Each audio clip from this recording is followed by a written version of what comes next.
ठंड में 5 जुगाड़ू बहू की 5 तरह की रजाई। माँ देखो, मैं ये मुर्गी के और पंख ले आई। हुसैन काका ने आज ढेर सारे मुर्गी के पंख दे दिया मुझे। और मैं बाहर से ये हरी हरी साफ सुथरी घास भी लेकर आ गई हूँ। अब जल्दी से हमारे लिए रजाई और स्वेटर बना दो ना। हाँ बच्चों, बस थोड़ी देर इंतजार कर लो, अभी तुम्हारे लिए स्वेटर और रजाई बनाते हैं। पुरानी सर्दियों के फटे हुए कपड़ों में से तो काफी सारी ऊन निकली है। अब इसमें से थोड़ी ऊन से हम लोग बच्चों के स्वेटर और ये रजाई बना देते हैं। चलो आखिरकार कुछ तो जुगाड़ हुआ इस ठंड से बचने का। देखो, मैं सबके लिए गर्मा गर्म चाय भी बना कर ले आई हूँ। चलो अब अपनी मिट्टी और लकड़ी वाली रजाई में बैठकर गर्मा गर्म चाय की चुस्की लेते हैं, फिर आगे का काम जारी रखेंगे।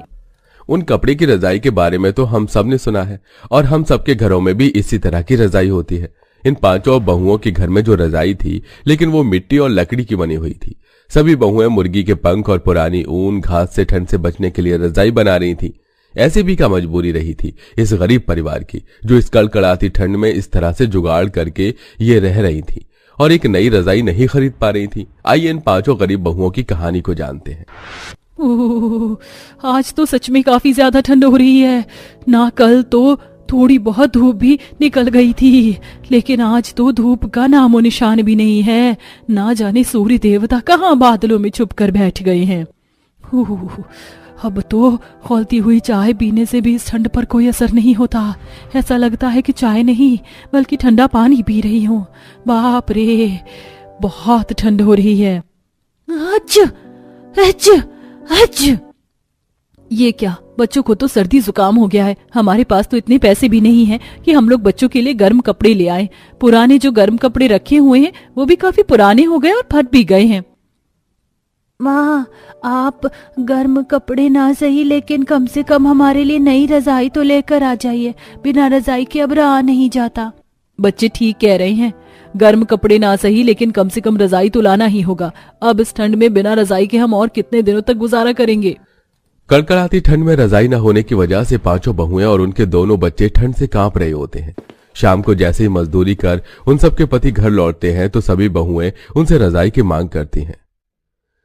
हम लोग भी तुम्हारी परेशानी समझते हैं, तुम्हारे साथ साथ हमें भी तो बिना रजाई के ठंड लगती है।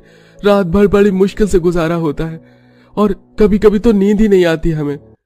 लेकिन हमारी इतनी भी हैसियत नहीं कि हम लोग एक नई रजाई ला सकें। मजदूरी करके तो बड़ी मुश्किल से 2 वक्त के खाने का इंतजाम कर पाते हैं।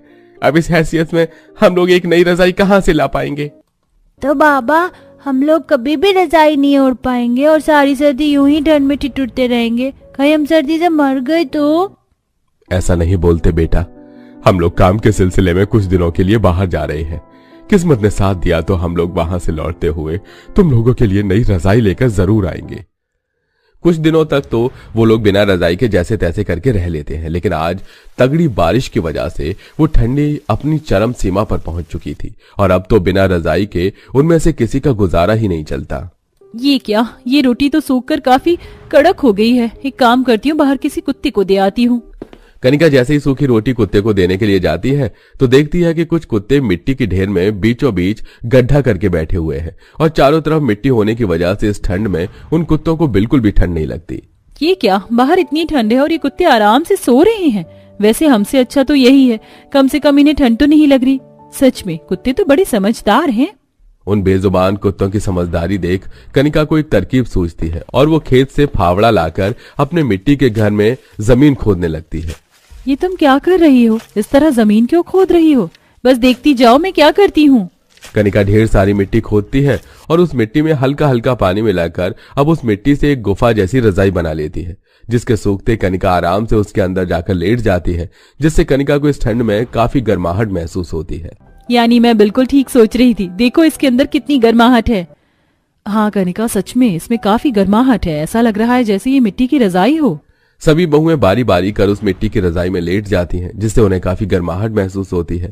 लेकिन घर छोटा होने की वजह से वो सिर्फ एक ही मिट्टी की रजाई बना पाती हैं और सिर्फ एक बहू ही इस कड़कड़ाती ठंड से बच पाती है।